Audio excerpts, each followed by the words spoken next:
Hello students, we are going to start with the revision of valuation of bonds, and I'm sure you know that there is no separate chapter called valuation of bonds in the ICI module. Rather, the name of the chapter is security valuation, wherein you have to study valuation of bond, valuation of equity and hybrid securities.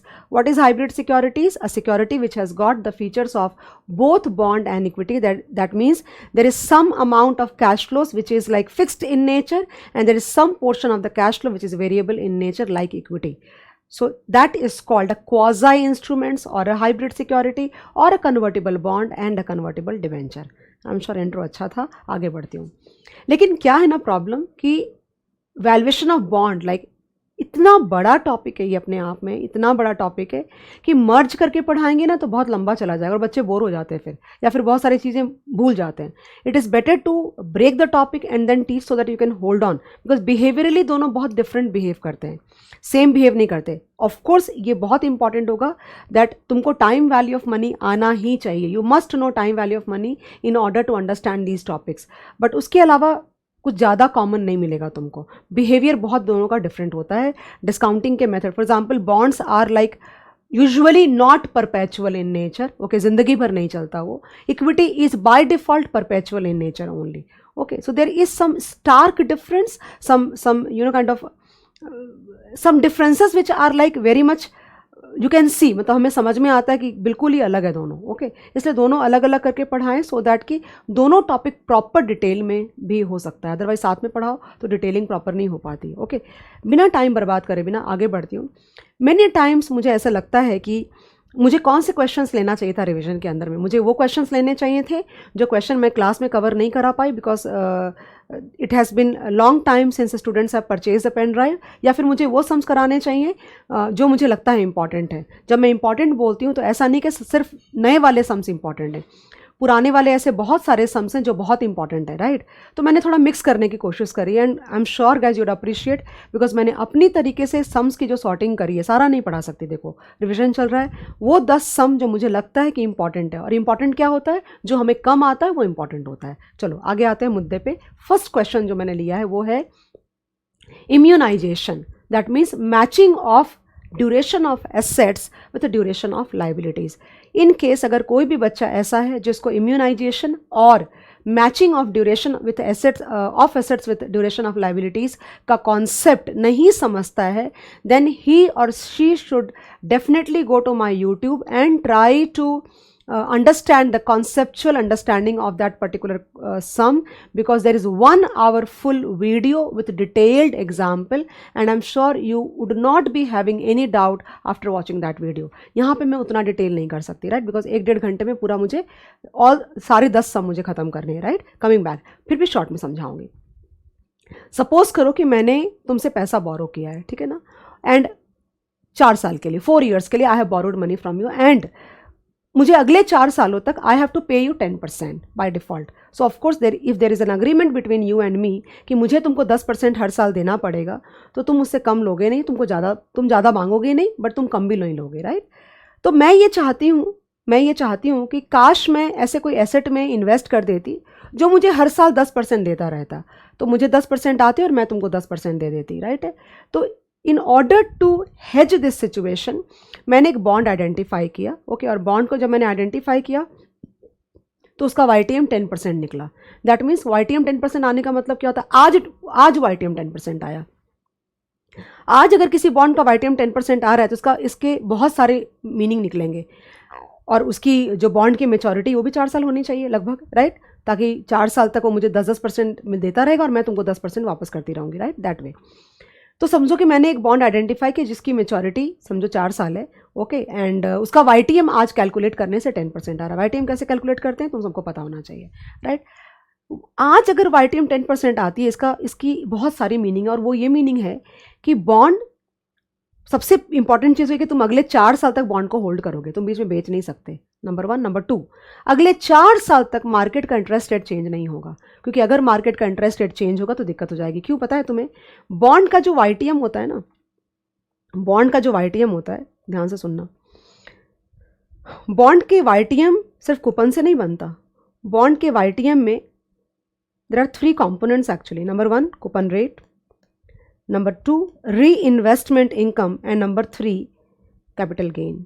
That means the coupon that you are getting is a part. yield का मतलब क्या होता है पता है? yield का मतलब होता है जो हमें मिलता है. कूपन इज लाइक इंटरेस्ट जो मुझे कंपनी देती है, लेकिन मैंने किस प्राइस पे बॉन्ड को खरीदा, किस प्राइस पे मेरा बॉन्ड रिडीम होगा, वो पार्ट क्या होगा? Capital gain.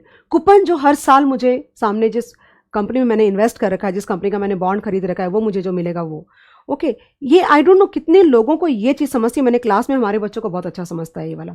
ठीक है कि री इन्वेस्टमेंट इनकम क्या होती है. आई don't know whether you know this और नॉट, कि तुम्हारी जो टाइमलाइन पे अगर मैं किसी बॉन्ड के कैश फ्लोज को प्लॉट करती हूँ तो 0 then 1 then 2 then 3 and then 4, 10 rupees 10 rupees 10 rupees 10 rupees and plus 100, ये कैश फ्लोज हैं तुम्हारे.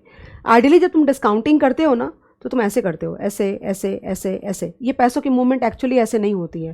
पैसों की मूवमेंट पता है तुम्हें कैसे होती है? 0 1 2 3 एंड 4, अगेन 10 10 10 10 एंड प्लस 100. पैसों की मूवमेंट एक्चुअली ऐसे होती है, ऐसे होती है. पूरा पैसा यहाँ पे जमा होएगा और सारे पैसे जमा होकर के फिर डिस्काउंटिंग होती है. लेकिन क्योंकि तुम्हारी, इसका मतलब ये हुआ कि री investment income, this 10 rupees would be reinvested for another like 1 2 and 3. This 10 rupees would be reinvested at the rate of like whatever market rate is prevailing, उस रेट पे ये और यहाँ पे इन्वेस्ट हो जाएगा and so on so fourth. Okay और फिर डिस्काउंट करके तुम इस सारे जो पैसे यहाँ पे जमा होंगे तो इसमें क्या क्या आ गया? इसमें क्या क्या आ गया देखो, इसमें कूपन आया और ये रिडेम्पशन अमाउंट आया और साथ में इंटरेस्ट के ऊपर इंटरेस्ट आया. कूपन जब तुमने री इन्वेस्ट किया, यानी कि इस पहले को जब तुमने री इन्वेस्ट किया तो अगले 3 साल का तुमको कूपन के ऊपर में ब्याज मिलेगा. वो ब्याज भी यहाँ पे जमा हुआ. उस पैसे यहाँ पे जो तुमने पे किया है बॉन्ड ले, सपोज करो कि तुमने 90 पे किया है, राइट? तो ये जो अमाउंट यहाँ पे है, ये जो अमाउंट यहाँ पे है सारा, इसके अंदर क्या क्या है? इसके अंदर कूपन है, यानी इंटरेस्ट है, इंटरेस्ट के ऊपर वाला इंटरेस्ट है और रिडेम्पशन अमाउंट है, राइट? इस अमाउंट को तुमको इक्वेट करना है इसके साथ, और वो जो IRR की रेट आएगी ना उसको ही YTM बोला जाता है. यानी कि जो यील्ड होती है YTM वो एक चीज़ से नहीं बनी होती, सिर्फ कूपन से नहीं बनता. उसके अंदर कैपिटल गेन भी आता है, उसके अंदर में री इन्वेस्टमेंट इनकम भी आता है, सब कुछ आता है. सो अगर मैंने आज YTM 10% कैलकुलेट किया, इसका मतलब ये होता है कि मैं अगले 4 सालों तक बॉन्ड को होल्ड करूंगी और अगले 4 साल तक मार्केट का ब्याज रेट चेंज नहीं होगा, यानी 10% ही होगा. यानी कि मेरी जो री इन्वेस्टमेंट हो रही है वो भी 10% पे ही होगी. अगर ये सारे कंडीशंस फुलफिल होते हैं तभी जा करके तुमको हर साल 10% मिलेगा, वरना नहीं मिलेगा. चलो 4 साल तक बॉन्ड को होल्ड कर भी लेते हैं, बट ये जो 10 10 10 और 10 है, इसको तुम उसी 10% पे इन्वेस्ट कर पाओ, ऐसा पॉसिबल होगा? नहीं होगा, क्योंकि मार्केट में ब्याज का रेट चेंज होगा. It will become 11%, it can become 9%, it can become anything. That means there is no guarantee whether I will be able to earn 10% per annum और नॉट. तो फिर मैं तुमको कैसे दूंगी? अगर मैं तुमसे ये पूछूं कि तुमको SFM में 90 मार्क्स अनसर्टेन चाहिए कि 60 सर्टेन चाहिए, तुम क्या बोलोगे? मुझे मैम 60 सर्टेन चाहिए. यानी किसी भी इंसान को ज़्यादा नहीं चाहिए होता है, बट हर इंसान को वो जो बात हो गई, जो प्रॉमिस हो गया, जो डिस्कशन हो गया, जो कॉन्ट्रैक्ट हो गया, वो मुझे चाहिए पैसे. Okay that is a risk. तो ऐसे सिचुएशन में जहाँ मैं what ever like problem I am facing, in order to solve such a situation, what we can do, we can try to match the duration of the asset. Asset क्या है मेरे लिए? Bond. Okay और liability क्या है? जो मैंने तुमसे पैसे बोरो कर रखे हैं. इन दोनों की मैच्योरिटीज को नहीं, मैच्योरिटी मेरी बोरोइंग की 4 साल थी, मैंने 4 साल का बॉन्ड अगर मैं खरीदती हूँ तो गारंटी नहीं है कि हर साल वो बॉन्ड मुझे 10% देगा, यानी इम्यूनाइज नहीं हूं मैं. वो गारंटी नहीं है कि बॉन्ड मुझे हर साल 10% देगा कि नहीं देगा, बिकॉज चीज़ें मार्केट में बदलेगी और हर साल कोई ज़रूरी नहीं I will get 10%. I can get 11, I can get 9. I don't want more but I want 10. I don't want 11 but I don't want to have 9 also. I want 10 and there is no guarantee. What to do then? In order to immunise means हर साल वो bond मुझे 10% देता रहे और मैं तुमको देती रहूं, इसको बोलते हैं immunization. In order to achieve that what we can do, we can try to match the duration not maturity of the asset and the liabilities. Okay यानी कि मुझे कोई एक ऐसा बॉन्ड खरीदना पड़ेगा जिसका YTM 10% है और ड्यूरेशन उसका कितना है? 4 साल, ना कि मेच्योरिटी 4 साल. अगर मेच्योरिटी 4 साल होगी तो ड्यूरेशन 4 कभी नहीं होगा, 4 से कम होगा, because it is a coupon paying bond. I am sure guys you are getting a revise. Okay so this is a sum all about that. Okay So the question reads like this: the following data are available for 3 bonds A, B and C. These bonds are used by a bond portfolio manager to fund an outflow scheduled in 6 years. Current yield is 9%. These bonds are used by a bond portfolio manager to fund an outflow scheduled in 6 years. यानी हर साल नहीं है, एक ही साल, 0, 1, 2, 3, 4, 5 and 6. यहाँ पे एक payment है. तुमको नहीं लग रहा है ये जीरो कूपन बॉन्ड की तरह बिहेव कर रहा है? अगर सिर्फ एक ही अमाउंट है, वो भी साल के एंड, मेच्योरिटी के एंड पे है, तो the duration of a zero coupon bond is always equal to maturity because there are no intermediate cash flows happening. Similarly this liability will have a maturity as well as duration of 6 years only. Okay, in order to hedge this, current yield is 9%. जब ये current yield बोलता है ना, इसका मतलब ये नहीं होता है कि कूपन बाय प्राइस, नो. इसका मतलब होता है as of now what is the interest rate prevailing in the market. क्योंकि तुमको जो मार्केट में चल रहा है सिमिलर एसेट क्लास के लिए वही तुमको मिलेगा. कम तुम लोगे नहीं और ज्यादा तुमको कोई देगा नहीं. ओके, तो current yield means the prevailing market interest rate as of today in the market. All bonds have a face value of 100 each and will be redeemed at par. Interest is payable annually. There are 3 bonds. So guys, what you are supposed to do, you'll have to calculate the duration of all the 3 bonds. That was the biggest surprise for me because in a span of 3 hours, ये अकेला sum, और देखो 10 साल के cash flows plot करोगे, 8 साल का करोगे और ड्यूरेशन निकालोगे, कितना सारा समय जाने वाला है इसके अंदर में. सबसे पहला क्वेश्चन है calculate the duration of the bond. I don't think anybody should be having a problem calculating the duration of the bond. देखो यहाँ पे निकाला हुआ है सारा कैश फ्लोज लिया है सारा.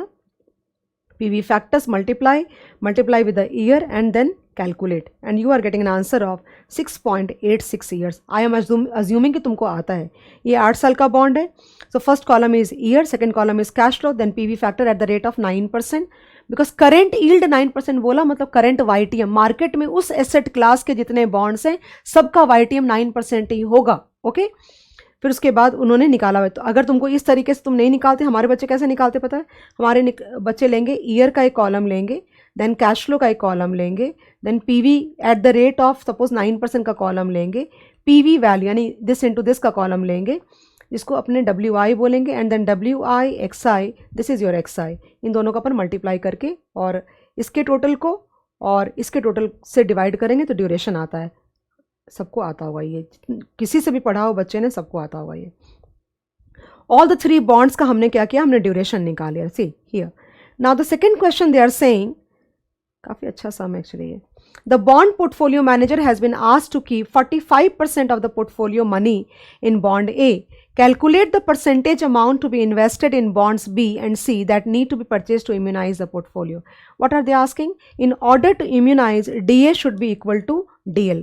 Duration of asset should be equal to duration of liability. मैं यहाँ पे लिख के दिखाऊँ क्या तुमको? चलो यहाँ पे डेटा दिखता है ना, वहाँ डेटा नहीं दिखेगा मेरे को. Now, duration of liability will be 6 years only because there is only one cash flow, one payment due after 6 years. तो ये तुम्हारा 6 हो जाएगा. लेकिन यहाँ पे तुम्हारे 3 बॉन्ड है, A, B और C. तो उन्होंने क्या बोला कि 45% तो हम लोग ए में डालने वाले हैं. इसका इक्वेशन कैसे बनता पता है? वो दिखा देती हूँ तुमको मैं. इसका इक्वेशन बनेगा WA DA WB DB plus WC DC equal to DL. Correct है? And what is this? This is DA because तुम 3 बॉन्ड में अपने आप को इम्यूनाइज करने के लिए पैसा लगाने वाले हो, इन्वेस्टमेंट होने वाली है. So this is guys already given to you 0.45 and I'm sure you know that this plus this and plus this should also be equal to 1. 1 से ज़्यादा नहीं हो सकता. तो ये 0.45 दिया हुआ है. इन तीनों का तुमने ड्यूरेशन निकाल लिया, राइट? तुमको नहीं लगता कि ये WB होगा? सुनना ध्यान से, ये WB को WB रखेंगे अपन और WC का क्या हो जाएगा? 1 minus WA minus WB minus WC. तो WA तो अपने को पता है 1.45, तो 1 माइनस 0.45 माइनस WC हो जाएगा. डेटा सब्सटीट्यूट करोगे, सॉल्व करके तुम्हारा आंसर आ जाएगा. चलो let's go ahead. Now if you see this, look at this. देखो यहाँ पे निकाला है इन्होंने, अपने अपने तरीके से निकाला है कैसे तो भी. Look at this. Period required to be मिना दिया है ना, DL है ये 6 years, less period covered from bond A. ये 3.087 कहाँ से आया? WA कैसे चलाओ अपना 0.45 into duration of bond A. What was the duration of bond A? 6.86 into 6.86 करोगे ना तो ये आ जाएगा 3.087। लुक एट दिस, ये आया, करेक्ट है। तो बेसिकली ये क्या कैसे इक्वेशन बनेगी, ये अगर तुमको नहीं समझ आता छोड़ दो, मैं जो बोल रही हूँ उससे भी सॉल्व हो जाएगा। तो ये हो जाएगा 3.087, समझा ना, ये क्या है, W A into D A plus W B into, कितना ड्यूरेशन है इसका, बी बॉन्ड का ड्यूरेशन कितना है, 5.84 लेती हूँ, 5.84 plus W C into 4.24 should be equal to 6। इसको ऐसे नहीं लिख सकते अपन, 6 माइनस 3.087, सॉल्व कर देती हूँ ना, तो ये हो जाएगा 5.84 W B and plus 1 minus 0.45 minus W B into 4.24 इसको 2.913। ऐसे सॉल्व करो ना, ये ईजी तुम्हारे लिए समझने को। दो इक्वेशन क्यों फॉर्म करेंगे फालतू में, बिलीव करो इसको सॉल्व करोगे ना एग्जैक्टली सेम आंसर आ जाएगा। मुझे नहीं लगता कि आंसर सेम नहीं आएगा, करके दिखाएं क्या अपन इसको। तो ये 1 माइनस 0.45 कितना आता है, 0.55। तो इसको अगर अपन ब्रेक करते हैं तो ये आ जाएगा 0.55 इंटू 4.24, राइट। तो ये हो गया 2.332। तो ये उस साइड जाएगा राइट हैंड साइड में, माइनस 2.913। ये एक डेटा हो गया अपने पास, 0.581 याद रखना, 0.581 हो गया। और ये इधर कितना हो जाएगा, इधर हो जाएगा ये 5.84 माइनस 5.84, वर्बली कर रही हूँ मैंने, याद नहीं किया solution, 5.84 W B minus this will be 4.24 W B minus 4.24 W B आता है 1.6। ओके, तो 0.581 डिवाइड बाई 1.6 करती हूँ तो कितना आएगा, किधर गया वो, आया ये तो 0.36 आ रहा है ना समथिंग, ये 0.36 आया। एंड 0.36 1 माइनस 0.45 ए का माइनस 0.36 करती हूँ तो आ जाएगा 0.19, विच इज़ लाइक ये आ गया। जो भी है रफली मैंने कैलकुलेशन करी, लिख के करोगे सब कुछ तो ज़्यादा अच्छा, मैंने कैलसी पे डायरेक्टली करने की कोशिश करी है। That means in order to immunize this portfolio 45% of our fund should be invested in bond A, then 36% should be invested in bond B and 19% should be invested in bond C. अगर ऐसा हम करते हैं तो 6 साल के बाद जो पैसे हमें देने हैं वो तीनों बॉन्ड मिला के हमें दे देंगे और हम कंप्लीटली इम्यूनाइज हो जाएंगे, हमें कोई प्रॉब्लम नहीं होगी। इसका ये मीनिंग होता है। समय आगे क्या बोला इन्होंने, समय आगे इन्होंने बोला है after the portfolio has been formulated an interest rate change occurs increasing the yield to 11% from 9 to 11, the new duration of these bonds calculate करा हुआ है।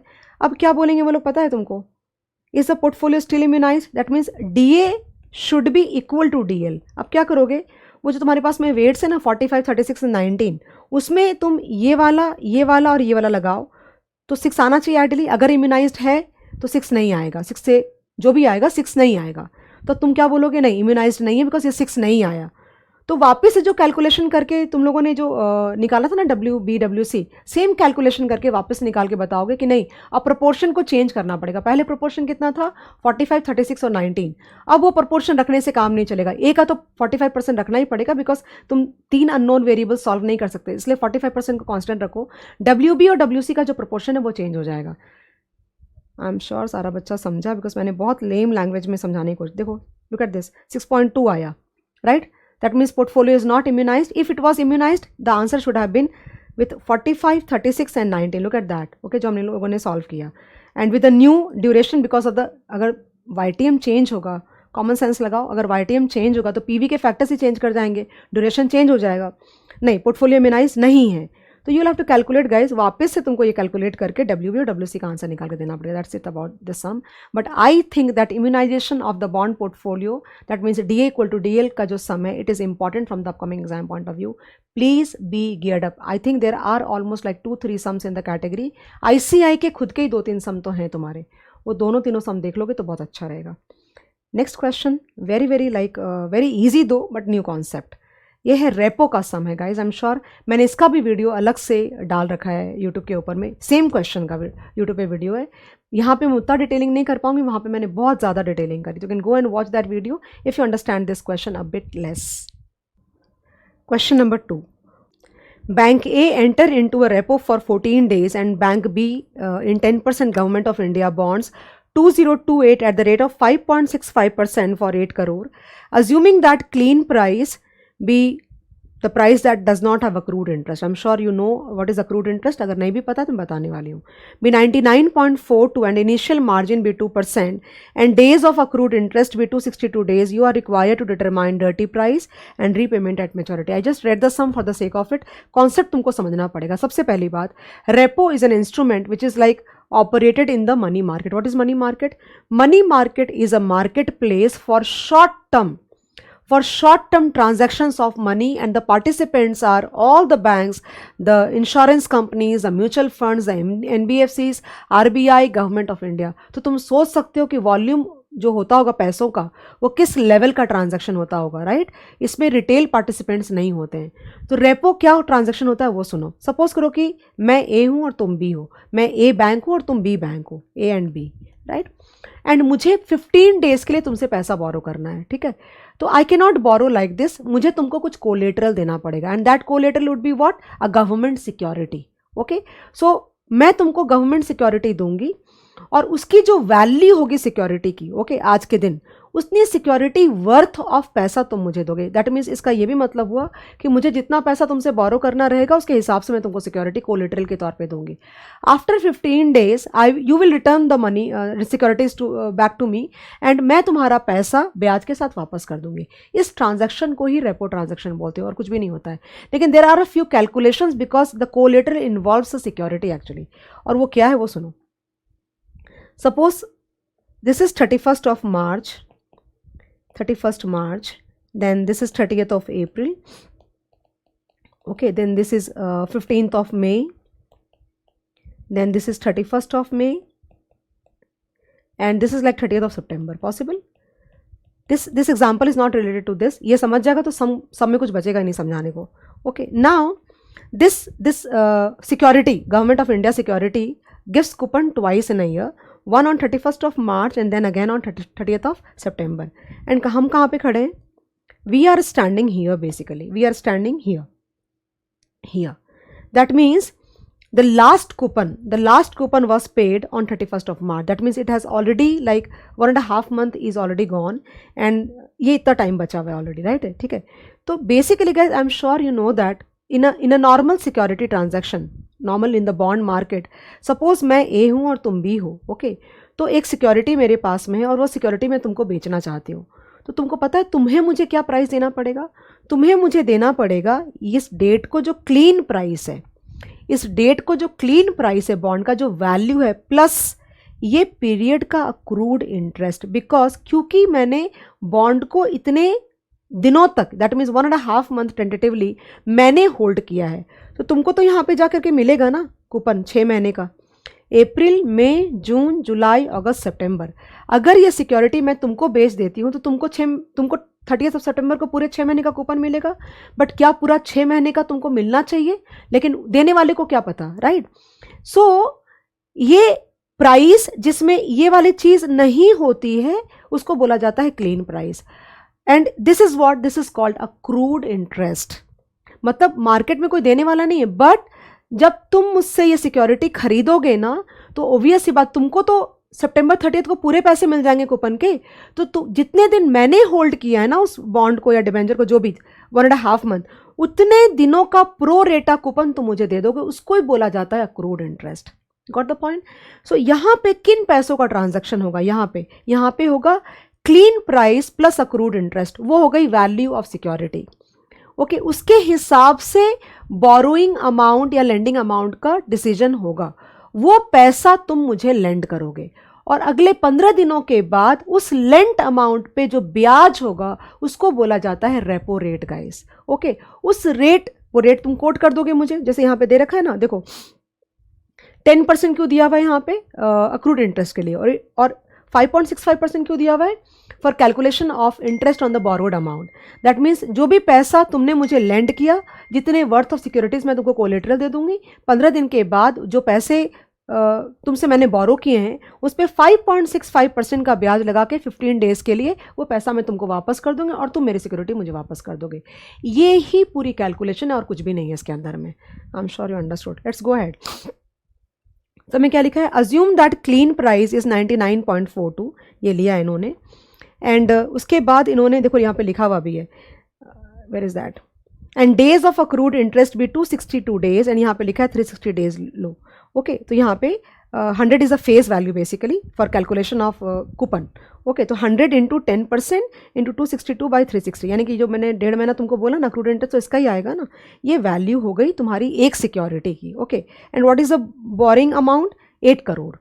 तो 8 crore we assume that 8 crore is the like what, face value कहते हैं इसको, यानी कि 8 करोड़ को तुम 100 के साथ कंपेयर करोगे तो कैसे करेंगे, 8 करोड़ करो कैसे पे चलाओ, 8 करोड़, रुक जाओ, 8 जो बोरोइंग अमाउंट होती है ना, जो अमाउंट लिखा हुआ होगा वो मोस्टली फेस वैल्यू के साथ कंपेयर करोगे, तो एग्जैक्ट 8 करोड़ का काइंड ऑफ ट्रांजैक्शन नहीं होगा। कैसे होगा, 8 crore, 8 crore divide by the face value of one security divide by 100 and into जो ये निकाला ना, into 106.7, if you do you'll get 85 or something, नहीं 80 ये बराबर 85 समथिंग, लेकिन साथ में इनिशियल मार्जिन काट के देना पड़ेगा। यूजुअली सम्स में इनिशियल मार्जिन नहीं रहता है, लेकिन यहाँ पे इनिशियल कोई सम्स में हो भी सकता है, उसमें कोई गलत नहीं है। तो तुम्हारी वैल्यू जो अमाउंट की, जो लेंट अमाउंट, उसकी जो अमाउंट की जो बोरोइंग अमाउंट हुआ वो हुआ 85360000। आई एम श्योर तुमको समझ में आ गया। लेकिन ये पैसा तुम मुझे मार्जिन काट करके दोगे for the purpose of many things guys, बहुत सारी चीज़ें, लिक्विडिटी इश्यूज हैं, चाहे तुम्हारी सिक्योरिटी उतना वो नहीं है, चाहे जो भी है, बहुत सारे रीजंस की वजह से मार्जिन काट के तुम पैसा दोगे। उसमें दिमाग नहीं लगाना as of now because of revision lecture चल रहा है तुम्हारा।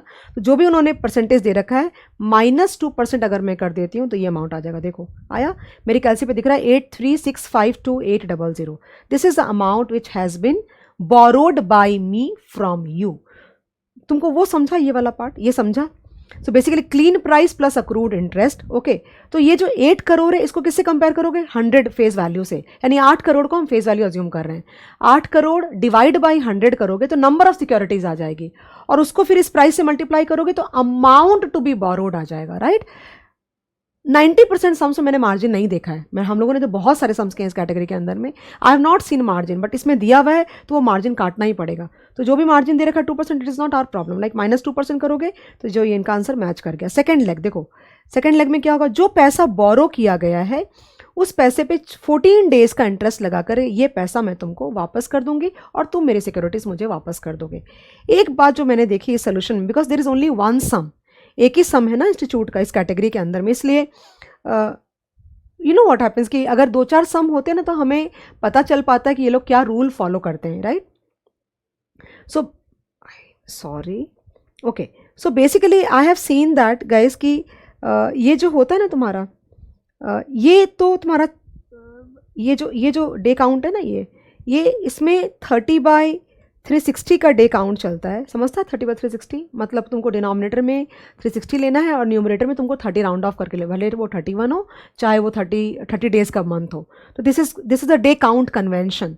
तो basically when you are calculating interest accrued you we take 30/360 का convention, and when we compute interest for this one we take 365 वाला कन्वेंशन, यानी actual number of days divide by 365 लेते हैं। बट मुझे लगता है ना कि इन्होंने यहाँ पे लिखा हुआ है ना, consider 360 days in a year. तुम बोलोगे मैम क्या ये रूल है? हाँ, ये रूल है कि गवर्नमेंट का जो अक्रूड इंटरेस्ट निकालते हैं सिक्योरिटी का, उसके ऊपर में 30/360 का डे काउंट लेते हैं, और जब रेपो का इंटरेस्ट रेट कैलकुलेट करते हैं तो actual days divide by 365 days का कन्वेंशन लेते हैं। बट इसमें इन्होंने दोनों में 30/360 का कन्वेंशन लिया, मे बी बिकॉज उन्होंने यहाँ पे मेंशन ऑलरेडी कर रखा है। आई am sure this was not difficult at all. Concept is very important, otherwise SFM में अगर तुमको कॉन्सेप्ट समझ में आता है तो सम्स करने में दिक्कत नहीं जाती है। अगर कॉन्सेप्ट्स नहीं समझते हैं then it is a nightmare then. Okay, question number 3, bond refunding. And बार बार सारे बच्चों ने ये वाला सम बहुत ज़्यादा डाउट पूछा है बहुत सारी चीज़ों के, आई don't know why. Bond refunding का तुमको मैं स्टोरी बता देती हूँ। ओके, क्या है उसके बाद सम करूँगी, 2 मिनट लगेगा तुमको। मैं एक कंपनी हूँ, ओके, एंड मैंने मार्केट में बॉन्ड्स सपोज फ्लोट कर रखा है। एक और सम है इस कैटेगरी में, मैंने वो जानबूझ के सम नहीं लिया because that is a very clichéd repeated sum and that's I prefer to take this sum actually. तो मैंने मार्केट में 25 साल का बॉन्ड्स फ्लोट कर रखा है, ठीक है, and eight the rate of suppose coupon 12%. Now after 5 years, assume after 5 years the market interest rates have gone down and the rate in the market is 10%. I'm sure you know already that कि market में अगर ब्याज का rate मेरे parallel rating की जो companies हैं, यानी मेरे लिए मेरी क्रेडिट रेटिंग के हिसाब से अगर सब लोग 12% का कूपन दे रहे हैं तो मैं 10% दूंगी तो मेरा बॉन्ड कोई खरीदेगा नहीं, राइट. लेकिन मार्केट में ब्याज का रेट नीचे जाने वाला है तो मैं वेट भी लेकिन नहीं कर सकती 2 साल का, बिकॉज मुझे पैसे अभी चाहिए, मुझे कोई प्रोजेक्ट लगाना. मैं सारी बातें देखो बोलती जा रही हूँ. अब क्या हो गया कि ये 2 साल या 5 साल जो भी है, मतलब many times I just forget my example only. So after 5 years क्या हो गया, 25 साल का 25 years का बॉन्ड है, okay. After 5 years what happened, the interest rates went down to 10%. Now I am feeling the heat कि भाई मेरा तो कॉस्ट ऑफ फंड्स बहुत ज़्यादा है, मुझे इसको कम करना है. तो बेसिकली मैं क्या करूँगी कि 25 साल का ओरिजिनल बॉन्ड था, 5 साल खत्म हो गया, यानी पेंडिंग मैच्योरिटी 20 साल. तो मैं 20 साल का नया सीरीज का बॉन्ड इशू करूंगी विथ अ कूपन ऑफ 10% और उन पैसों से पुराने वाले बॉन्ड को मैं रिडीम कर दूंगी.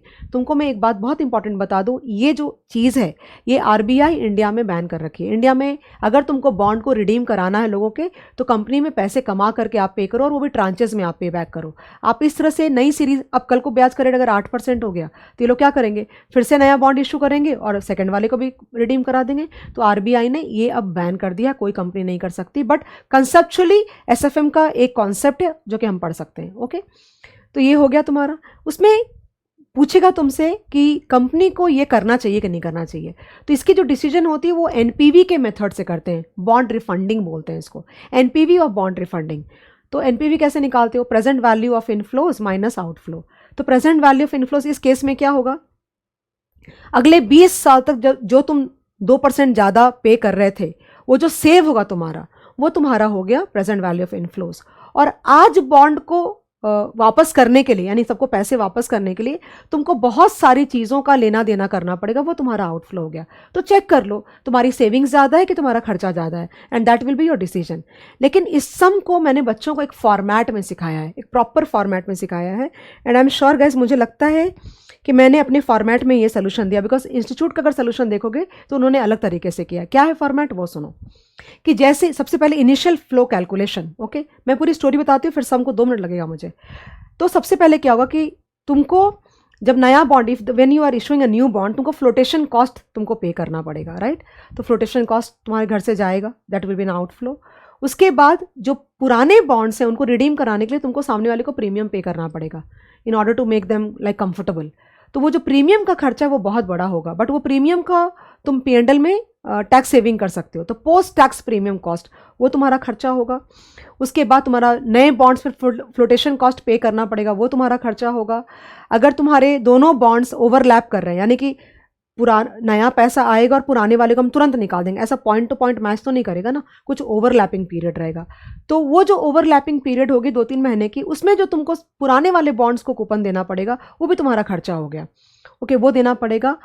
लेकिन इनके साथ में 1-2 सेविंग्स भी होगी. वो क्या कि तुमने जो पुराना बॉन्ड इशू किया था 5 साल पहले, उस पर तुमने फ्लोटेशन कॉस्ट पे किया होगा और वो 25 साल में अमोर्टाइज होना था, वो जो फ्लोटेशन कॉस्ट है. तो तुमने 5 साल का तो पैसे तुमने तब दे दिए थे, पैसे आज नहीं जा रहे हैं, तुमने पीएनडल में पोस्ट नहीं किया, तुमने उसका टैक्स बेनिफिट एंजॉय नहीं किया अब तक, ओके. तो क्या करोगे तुम अब, उसका 20 साल का अनएमोर्टाइज्ड अमाउंट पीएनडल में रह गया, वो तुम एक साथ में जब पोस्ट करोगे ना तो टैक्स सेविंग आएगी. तो ये तुम्हारी इनिशियल फ्लो की कैलकुलेशन आएगी.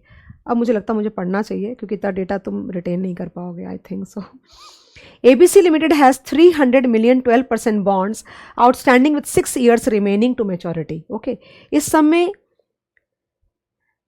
कुछ नहीं बोला है कि कितने साल का ओरिजिनल बॉन्ड था. एक और समय उसमें सब कुछ डिटेल में दिया हुआ है, but this is also manageable. Since interest rates are falling, ABC Limited is contemplating of refunding these bonds with a 300 million. This and this will always be the same. Issue of 6-year bonds, और हमेशा ध्यान रखना नए वाले bonds की maturity पुराने bonds की pending से सेम रहेगी. Carrying a coupon rate of 10%, that means 2% less. Issue cost of the new bond will be 6 million, that is flotation cost of the new bond, and a call premium is 4%. 9 million being the unamortized portion of issue cost of old bonds can be written off no sooner the old bonds are called off. Marginal tax rate of ABC is 30%. This question is more of a tax actually rather than a finance. You are required to analyze the bond refunding decision. देखो मैंने लिखा हुआ है यहाँ पे. Then post tax cost of premium, ये पैसे भी आज जा रहे हैं तुम्हारे। तो 300 मिलियन इंटू 4% कितना होता है, कैसे चलाओ, 300 into 4% is how much, 12 million worth of premium you will have to pay. But this 12 million can be posted in the P&L account. So actual cash outflow will not be 12, it will be minus 30%. तुम्हारे घर से कितना जा रहा है पता है क्या, 8.4, 300 million है ना, 300 million into 4% is 12 million. Correct है, ओके। तो ये आ गया तुम्हारा 84 lakhs आ गया, तो बेसिकली 8.4 मिलियन आया मेरी कैलसी पे। तो 8.4 million is nothing but 84 lakhs। You tend to just like miss out on a few things. Flotation cost of the new bonds, ये तुमको लेना पड़ेगा। अब देखो कुछ बच्चे ये बोलते हैं कि एक मिनट रुक जाना, पहले ये समझाती हूँ फिर ये समझाऊंगी, पहले स्टेप 3 समझाती हूँ फिर स्टेप 2 समझाऊंगी। Tax shield on unamortised cost on old bonds, ये जो 90 lakhs तुमको दिख रहा है ना, ये जो 90 lakhs दिख रहा है, 9 मिलियन बोलो या 90 lakhs बोलो, ओके। ये जो 90 lakhs दिख रहा है ये तुम पहले ही उसी समय पे कर चुके थे। तुम जब बॉन्ड इश्यू हुआ था तभी पैसा तो घर से गया, उस पर टैक्स बेनिफिट नहीं लिया था तुमने। तो अब तुमने सोचा था कि भाई अब आगे हर साल लेते जाएंगे, अब हर साल तुम लोगे नहीं, बिकॉज तुमको तब खत्म करना पड़ेगा पुराने बॉन्ड का, बिकॉज नया बॉन्ड आ रहा है। तो एक साथ P&L में पोस्ट कर दो। तो एक साल जब पोस्ट करोगे ना, तो जब 90 lakhs तुम P&L में डालोगे ना खर्चा एक साथ में, तो इतना पैसा टैक्स डिपार्टमेंट जाने से तुम्हारा बच जाएगा। तुम्हारी बाकी इनकम पे जो टैक्स कैलकुलेशन है वो 27 lakh 27 lakhs worth of rupees would be saved from going to the tax department. कुछ बच्चे ये बोलते हैं कि इसके ऊपर आपने टैक्स कैलकुलेशन क्यों नहीं किया। तुम बताओ ना मुझे क्यों नहीं किया, तुम मुझे बताओ कॉमन सेंस यूज करके। अरे बाबा, जब तुम पुराने बॉन्ड्स को निकाल रहे हो तो पुराने बॉन्ड्स का जितना भी हिसाब किताब है सारा खत्म करो ना, बिकॉज तो बेसिकली ये 60 lakhs के ऊपर में जो फ्लोटेशन कॉस्ट है इसका तो हर साल P&L में जाएगा ना अगले साल से, अभी क्यों करोगे। और वैसे भी अगर सारा खर्चा एक साथ इसी साल P&L में डाल दोगे, P&L नेगेटिव हो जाएगी, मार्केट में शेयर की प्राइस नीचे गिर जाएगी तुम्हारी। ये लॉजिक है। अभी तो नया वाला बॉन्ड आया ही है, अगले साल से P&L में पोस्ट करेंगे और उस पर अपन टैक्स बेनिफिट लेते रहेंगे, लेकिन पुराने बॉन्ड्स का सारा हिसाब किताब खत्म करना पड़ेगा। तो ये तुम्हारा खर्चा आ गया, right. Now computation of savings, तो basically post tax, this is like incremental method. अगर अपने पुराना बॉन्ड रखते हैं तो पोस्ट टैक्स बेसिस पे इतना कैश आउटफ्लो, मैंने आउटफ्लो नहीं बोला, कैश आउटफ्लो बोला, इतना जाएगा तब, because we are considering tax also. और अगर तुम न्यू लाते हो तो इतना जाएगा। Now basically you know what are you calculating, you are calculating that if you on the name of that bond, उस बॉन्ड के नाम पे P&L में नेट कैश आउटफ्लो मेरा कितना है, एंड दैट इज वाई देखो डिवाइड बाय 6 किया है यहाँ पे।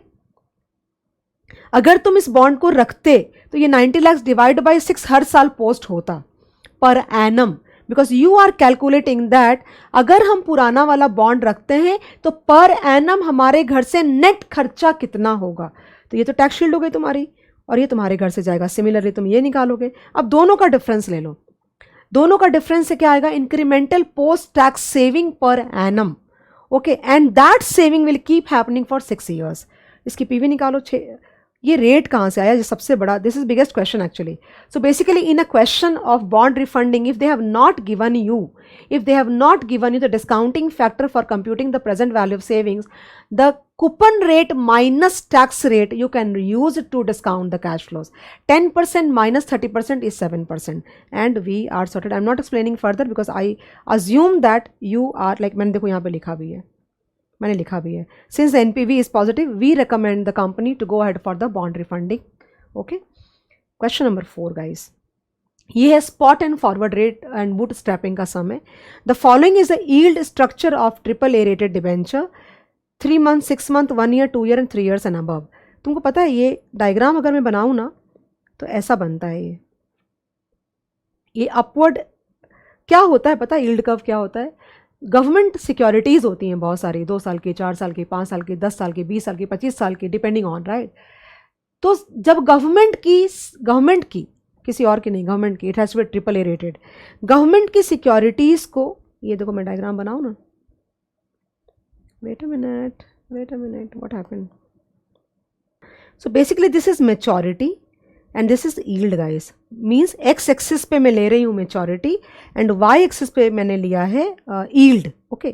So जब आप गवर्नमेंट सिक्योरिटीज़ की यील्ड को ऑफ डिफरेंट मेच्योरिटीज प्लॉट करते हो ना, नॉर्मली क्या होना चाहिए बताओ तुम?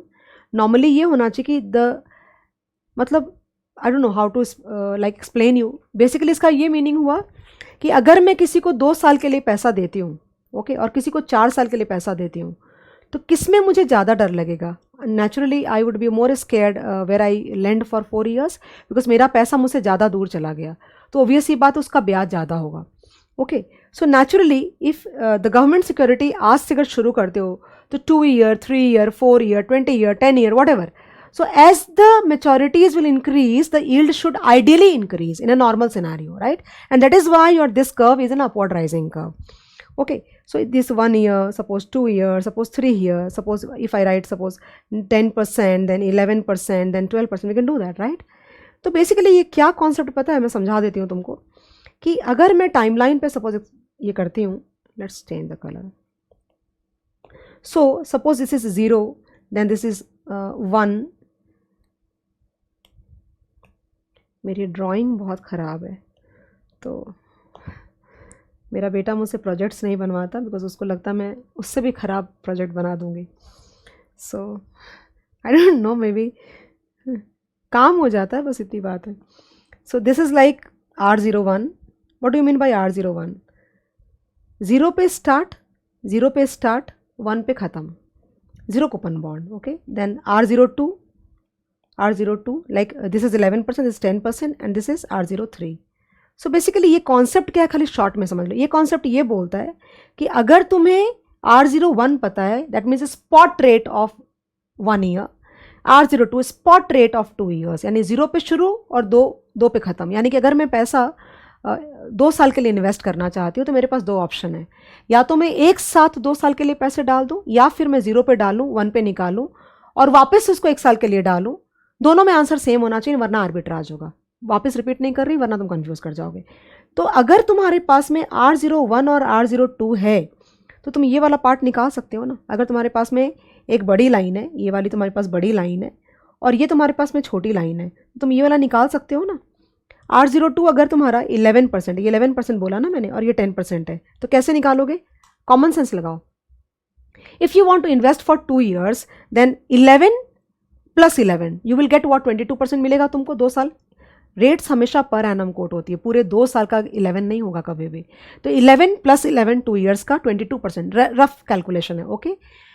और अब मैं चाहती हूँ कि दूसरे तरीके से जाऊँ, यानी 0 पे पैसा डालूँ, 1 पे निकालूँ, वापस री इन्वेस्ट करूँ, और फिर मैं 2 के एंड पे निकालूँ। दोनों में आंसर सेम होना चाहिए। तो अगर मैं एक साथ 2 साल के लिए पैसा डालती हूँ तो मेरे को 22% मिलेगा 2 साल का, राइट। लेकिन अगर मैं सेकंड तरीके से जाना चाहती हूँ तो कैसे होगा कि मैं R01 पे पैसा डालूंगी तो मैं कितना कमाऊंगी? 10%। My question to you is that कि मुझे 1 to 2 के बीच में कितना कमाना चाहिए सो दैट कि मैं दोनों में इंडिफरेंट हो जाऊँ? 12%। 22 एक साथ, वहाँ पे 10 ऑलरेडी है, तो 22 - 10 कितना होता है? 12%। यानी कि 1 और 2 के बीच में अगर 12% की रेट प्रिवेल करती है, that is called forward rate, F12।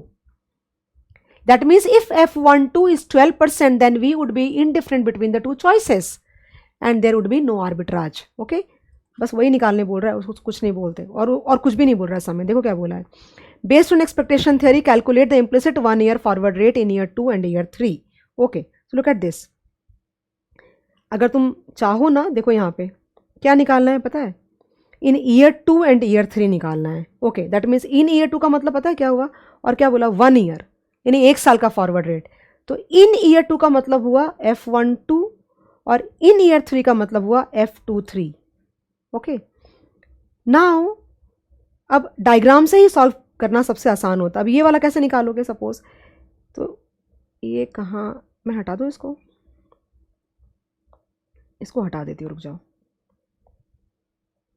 अगर तुमने नहीं किया है ड्रॉ तो तुम एक काम करना, इसको यूट्यूब पे है वैसे भी, तुम जितनी बार चाहो उतनी बार चला सकते हो इसको, राइट। अब इसमें डालती हूँ मैं। ओके, तो सपोज ये ऐसे करती हूँ, ठीक है, 0 then 1 and then 2, ठीक है। एक ये लाइन हो गई और एक ये लाइन हो गई। तुमको कौन सा निकालना है? ये निकालना है। तो बेसिकली 11 F R02 कितना 11.25, तो कितने बार 11.25 कैसे चलाओ इंटू 2 कितना आया 22.50 कमाएंगे अगर अपन एक साथ 2 साल लगाते हैं। और 1 ईयर की रेट कितनी है 10.5 माइनस 10.5 कर दो, रेट आती है रफली 12%। यानी कि अगर इस पीरियड में 12% की रेट प्रिवेल कर गई then that is the 1 year forward rate between year 1 and 2, और वही निकालने को बोला। Look at that. बट हम ऐसे प्लस माइनस रेट्स को नहीं कर सकते ना। I am sure you understand that we do not apply plus minus board mass science on the percentages, right. तो फैक्टर बना के काम करेंगे। तो क्या किया देखो 1.1125 square is equal to 1 plus R01 plus 1, ये तुम्हारा हो गया 1 प्लस R01 एंड ये हो गया 1 प्लस F12।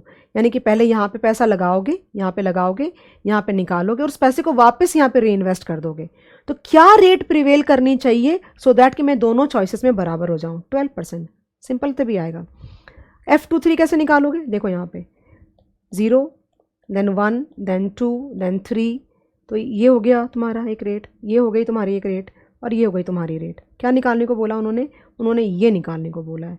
तो वापस से 3 इयर्स की रेट क्या है 12%, तो 12 प्लस 12 कर दो 36 हो गया। यानी एक साथ अगर पैसा लगाते हैं तो 36%। ओके, और 2 साल का कितना है 11 माइनस 11.5 माइनस 11.5 अगर करती हूँ तो आता है 13। देखो वापस 13% रफली आ गया ना आंसर तुम्हारा। तो 1 plus R03 raised to the power 3, और तुमने वहाँ पे यहाँ पे ये वाला पार्ट बनाया, एक ये वाला पार्ट लिया है और ये 1 साल का F23 लिया है। सॉल्व करोगे आंसर आ जाएगा। This is how. So this is again a very important topic from this exam perspective because it has been long that they have not asked any question on spot and forward rate and bootstrapping. पढ़ना अच्छे से। Okay, अगला part sum का है। If the interest rate rise increase by 50 basis points, what will be the percentage change in the price of the bond having a maturity of 5 years? Assume bond is fairly priced at the moment at 1000. What do you mean by this?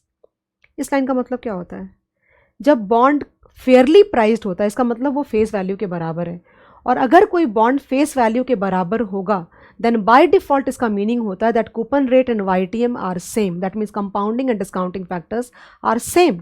Okay, and यानी कि bond जब चालू हुआ, maturity कितनी बोली 5 years, 3 years and above के लिए 12% अपने को अपन अज्यूम करते हैं कि जब बॉन्ड शुरू हुआ, देखो कूपन तो चेंज होने नहीं वाला है, दैट मीन्स जब बॉन्ड शुरू हुआ देन वो फेयरली प्राइस था। दैट मीन्स जब बॉन्ड शुरू हुआ ना तो बॉन्ड की price was equal to face value which was equal to 1000 and coupon and YTM were 12% only, right. बाद में जाकर के मार्केट में इंटरेस्ट रेट इंक्रीज हो गया, that means YTM increase by 50 basis points। तो क्या निकालना है? Percentage change in the price of the bond निकालना है। तो अपने क्या करेंगे कि अपने 12% कूपन के साथ में 12.5% से डिस्काउंटिंग करेंगे। देखो यहाँ पे कूपन चेंज नहीं होता, कूपन चेंज नहीं होता क्योंकि डिस्काउंटिंग का रेट समय समय पे चेंज होता है। That is the risk of the bond ना, that is the interest rate risk which we study in the bond chapter. तो तुम्हारी PV आ गई है। ओके, एंड देन कुछ नहीं करना है। तुम्हारे पास पहले प्राइस कितनी थी तुम्हारी, पहले 1000 थी, तो new price minus old price by old price into 100, it's minus 1.824%। Next question same lines पे स्पॉट एंड फॉरवर्ड रेट के क्वेश्चन है। ABC Limited issued 9% 5-year bond of rupees 1000 each having a maturity of 3 years. The present rate of interest is 12%. ध्यान देना, बहुत अच्छा समय, for 1 year tenure. It is expected that forward rate of interest for 1 year tenure is going to fall by 75 basis points and further by 50 basis points. तुमको पता है, I think मुझे याद नहीं आ रहा है, नवंबर 20 के बाद की बात है या नवंबर 20 के ही MTP में, या तो नवंबर 20 के MTP में या फिर उसके बाद किसी MTP में एक सम आया था जो कि बिल्कुल सेम था, लेकिन सम में डेटा चेंज कर दिया उन्होंने। जैसे मैंने म्यूचुअल फंड्स में बोला था कि सम बिल्कुल सेम रहेगा, तो जंप मत कर देना सम के ऊपर में, पहले देखना कि सम में जो तुमने जो सोचा था, तुमने जो पहले सम देखा है, इज इट द सेम और they have change the data. So basically guys if you see this, क्या लिखा है, ABC Limited issued 9% 5-year bond of rupees 1000 each having a maturity of 3 years। यानी 5 साल ओरिजिनल मेच्योरिटी थे और अब 3 साल बचा है। The present rate of interest is 12% for 1 year tenure, that means R01 यहाँ लिखा भी मैंने 12%।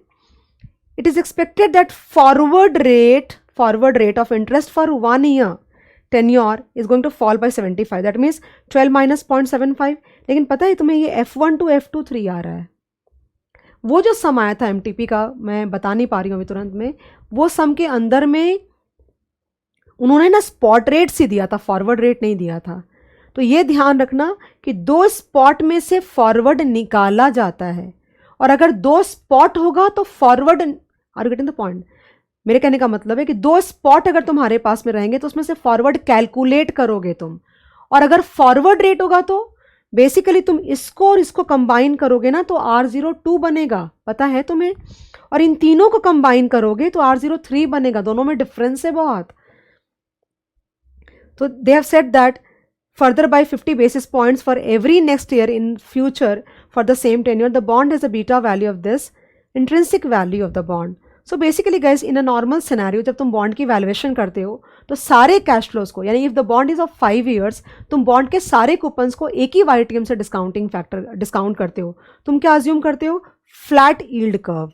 That means for the next 5 years, the interest rate in the market is not changing, and that is why this is an assumption, and it's a very weird assumption actually, because अगले 5 साल 10 साल तक rate change नहीं होगी market की, ऐसा नहीं होगा। हम डिस्काउंटिंग हमेशा मार्केट के इंटरेस्ट रेट से करते हैं, क्योंकि किसी भी चीज़ की वैल्यूएशन उसकी जो करंट मार्केट में एक्सपेक्टेशन है इन्वेस्टर्स की, उसके हिसाब से होगा, कोई पुराने रेट से नहीं होगा।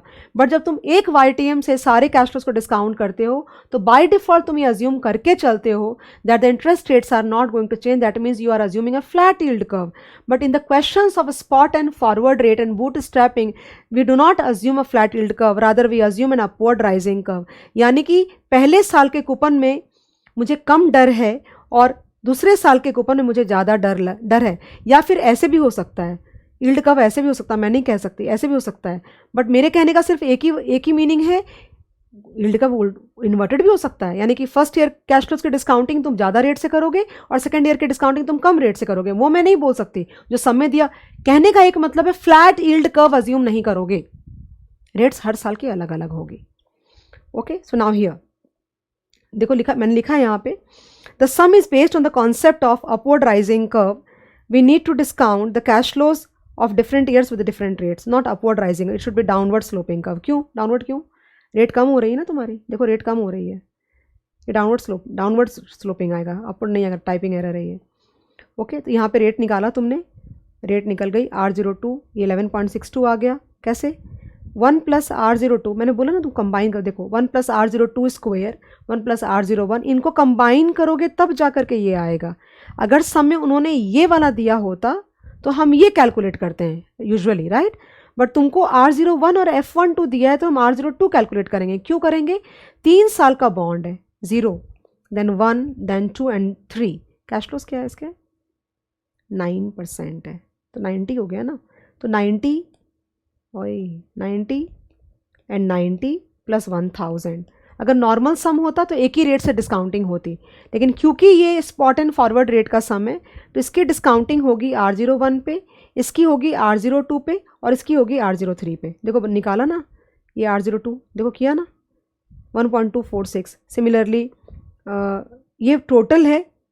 आई think you are like comfortable and mathematical part है, मैं सोच रही हूँ क्या समझाऊँ मैं। तो ये स्क्वायर है, ये स्क्वायर है ना, देखो यहाँ पे ये स्क्वायर है, तो 2 साल का इसलिए स्क्वायर है, तो ये 2 साल का फैक्टर है, समझ रहा है क्या? 2 साल का फैक्टर है। रेट्स को कभी भी ऐसे नहीं देते ना, पर एनम देते हैं। तो पर एनम देने के लिए क्या करना पड़ेगा? जैसे मैंने 11 + 11 22 किया था ना, तो वैसे ये 24.6% हो गया। Getting the point?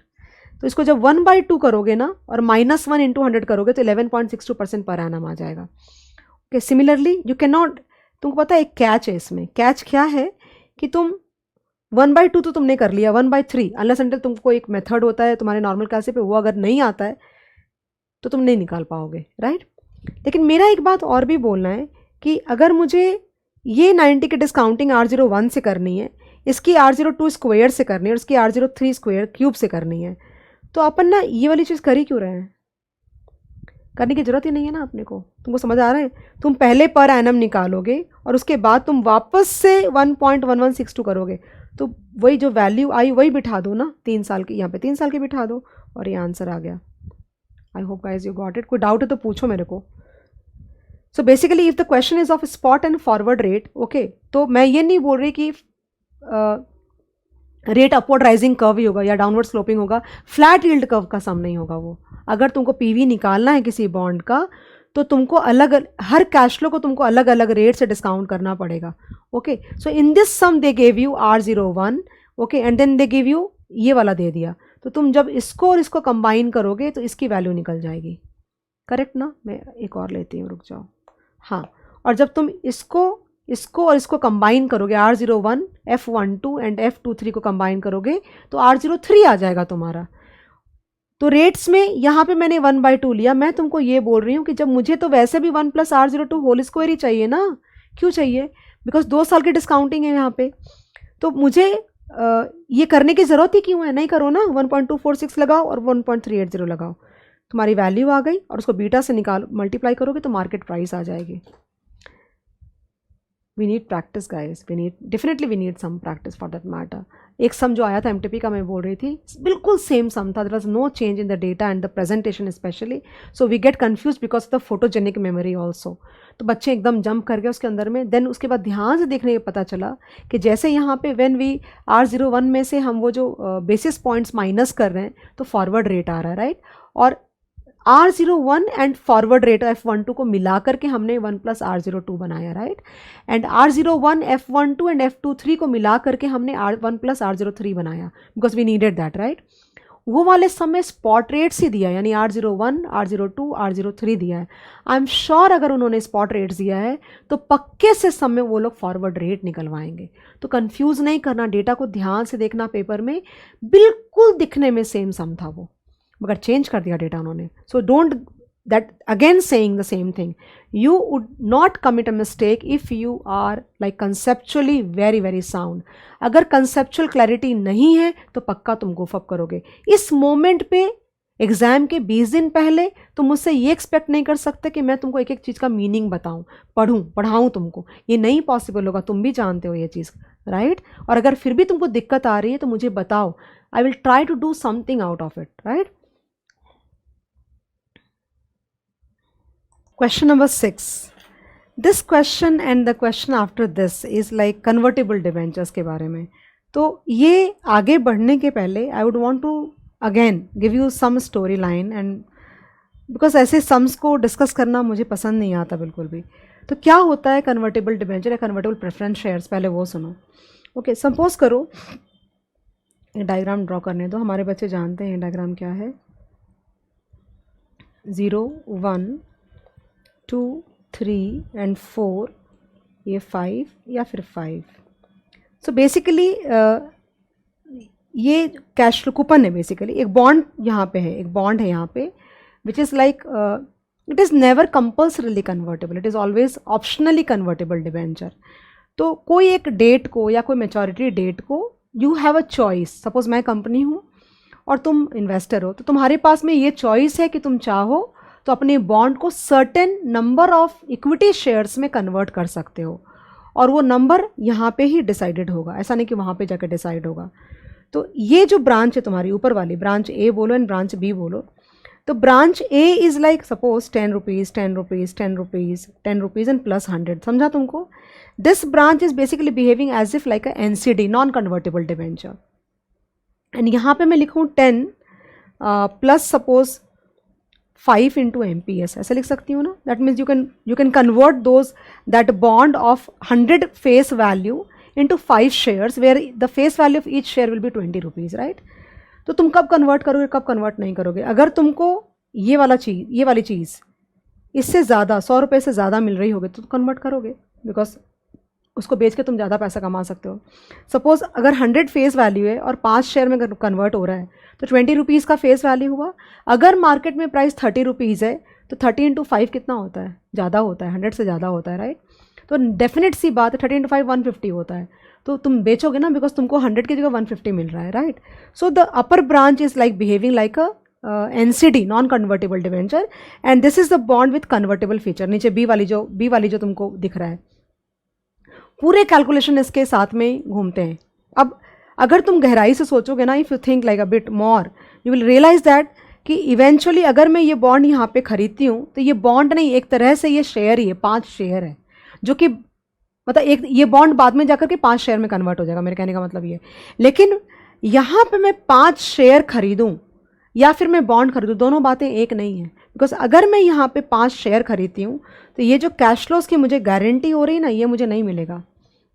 ऑब्वियस सी बात है, तुम्हें कोई गारंटी नहीं मिलेगी तुम्हारे कितने। बट अगर तुम ये बॉन्ड खरीदते हो तो ये वाली जो लाइन है ये तो तुमने सिक्योर ही कर ली है, ये तो इतना तो तुम्हारा है ही है, प्लस अपसाइड अगर तुम कन्वर्ट करते हो तो, अगर कन्वर्ट करने जैसा रहा तो। And that is why a convertible debenture will always trade at a premium because it is providing you with a minimum guarantee program. If you buy 5 shares at t equal to 0 time equal to 0 it will not promise any cash flows for guaranteed for that matter. तो सारी calculations इसके हिसाब से ही चलती है। तो एक calculation क्या आती है सुन लो, मैं बाद में वो सॉल्व करवा दूंगी तुमको। ए कन्वर्जन वैल्यू, कन्वर्जन वैल्यू बोलो या स्टॉक वैल्यू बोलो, ये क्या होता है कि भाई अगर हम यहाँ पे बॉन्ड नहीं खरीदते, अगर हम 5 शेयर खरीदते तो हमारे कितने पैसे जाते, ओके और अगर हम बॉन्ड खरीदते तो कितने पैसे जा रहे हैं। ऑब्वियस सी बात है कि उस बॉन्ड की वैल्यू ज़्यादा रहेगी because it is providing you the guarantee of cash flows which 5 shares would not, तो that will be called as conversion premium. Okay straight value of a bond, इस लाइन की अगर वैल्यू निकालोगे, इस line की अगर वैल्यू निकालते हो तो straight value of a bond, investment value of a bond, that means when a bond behaves, when a convertible bond behaves like a, if suppose behaves like a non convertible, then what will be the value. ऐसा market price of a bond, market price of a convertible bond जब भी बोलेगा तो ये बात ध्यान रखना हमेशा ये वाली लाइन के हिसाब से, बिकॉज अगर बॉन्ड कन्वर्टेबल है तो कन्वर्टेबल फीचर के साथ उसकी वैल्यूएशन होनी चाहिए। सिर्फ यही सारी कैलकुलेशन तुमको करनी है, इसमें कौन सा मुश्किल है। बट सारे बच्चे, I don't know why, but all of them like are very very like worked up की मुश्किल है, इट्स बिल्कुल मुश्किल नहीं है। The following is the data related to 9% fully convertible debentures issued by Delta, 1000 face value है, market price of 9% debenture 1000, conversion ratio 25, straight value of 9% debentures, ये क्या मतलब हुआ 800, वो जो ऊपर वाली नॉन कन्वर्टेबल तरीके से अगर ब्रांच की डिस्काउंटिंग करी होगी तो 800। Market price of equity share on the date of conversion 30, that means on the day of maturity MPS, expected dividend per share ₹1 दिया हुआ है, कन्वर्जन रेशियो मीन्स 25, यानी कि ये डिवेंचर 25 शेयर्स में कन्वर्ट होगा, एन है ये। Conversion value of the debenture कैसे निकालो, कन्वर्जन वैल्यू क्या होगा, मार्केट प्राइस इंटू 25। जब भी बोला कन्वर्जन वैल्यू तुम कभी भी निकाल सकते हो, किसी भी पॉइंट यानी उस 5 साल में कभी भी निकाल सकते हो तुम, ओके और उस कन्वर्टेबल बॉन्ड की वैल्यू भी निकाल सकते हो और चेक कर सकते हो कि भाई आज भी अभी कितने प्रीमियम पे चल रहा है ये, अभी कितने मेच्योरिटी वाले दिन भी, कभी भी 0 पे भी, कैसे भी। तो conversion value the debenture would be 30 into 25 naturally. अगर हम मतलब 5 शेयर की वैल्यू उस समय पे क्या है ऐसा पूछ रहा है तुमसे। फिर लिखा हुआ है मार्केट कन्वर्जन प्राइस, गाइस ये देखते हैं ना, बता देती तुमको, देखो market price of 1 equity share into conversion, ये आ गया ना मार्केट कन्वर्जन प्राइस। इसका क्या मीनिंग है पता है क्या, कि ये जो मार्केट प्राइस दे रखा है ना डिबेंचर का, इसको तुम 25 से डिवाइड कर दो। क्यों, वर्चुअली ये तो बॉन्ड आके जाके शेयर्स में कन्वर्ट होने वाला है, तो अगर मैं ये बॉन्ड कन्वर्टेबल बॉन्ड आज खरीदती हूँ सपोज करो, सो 1000 डिवाइड बाई 25, तो वर्चुअली मैंने एक शेयर के कितने पैसे दिए, 40 रुपीज़ दिए, और शेयर की वैल्यू चल कितनी रही है 30, यानी 10 रुपये का प्रीमियम है। मार्केट कन्वर्जन प्राइस अभी तो वो निकालने को नहीं बोला, 40 निकालने को बोला, फिर ये 10 निकालने को बोला है, right. What is that, conversion premium. फिर क्या बोला, premium over straight value of the debenture, यानी कि straight value of the debenture क्या है तुम्हारा 800, और तुम्हारा ये market price of the debenture कितना है 1000। तो कंपेयर करो कि बेसिकली अगर कोई एनसीडी होता तो 800 रुपये में तुमको 800 उसकी वैल्यू होती, लेकिन क्योंकि वो कन्वर्टेबल है तो 1000 है, कितना एक्स्ट्रा पे कर रहे हो, देखो यहाँ पे ये गाइस परसेंटेज निकाल, रेशियो ऑफ कन्वर्जन प्रीमियम निकाला है, कुछ भी नहीं किया राइट। ये जो 10 है ना, कैसे निकालते हो conversion premium, market price of convertible bond minus इसको, ये जो चीज़ है ना, ये जो चीज़ है, ये जो है ये इसको 2 तरीके से तुम निकाल सकते हो। इन्होंने शेयर्स में कन्वर्ट करके निकाला है एक्चुअली, इसको शेयर्स में कन्वर्ट करके निकाला है, और नहीं तो फिर क्या करते, कन्वर्जन वैल्यू बाय कन्वर्जन। तुमको समझ रहा है मैं क्या बोल रही हूँ,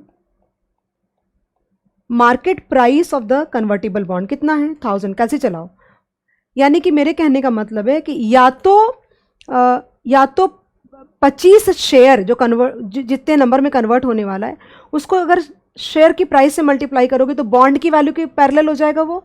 तो या तो उसको 1000 से, यानी कि मेरे कहने का मतलब या तो 750 को 1000 से कंपेयर करो, या तो 750 को 1000 से कंपेयर करो, मत भूलना 750 के अंदर 30 है, या फिर 1000 को शेयर प्राइस में कन्वर्ट करके 30 से कंपेयर करो, एक ही बात है।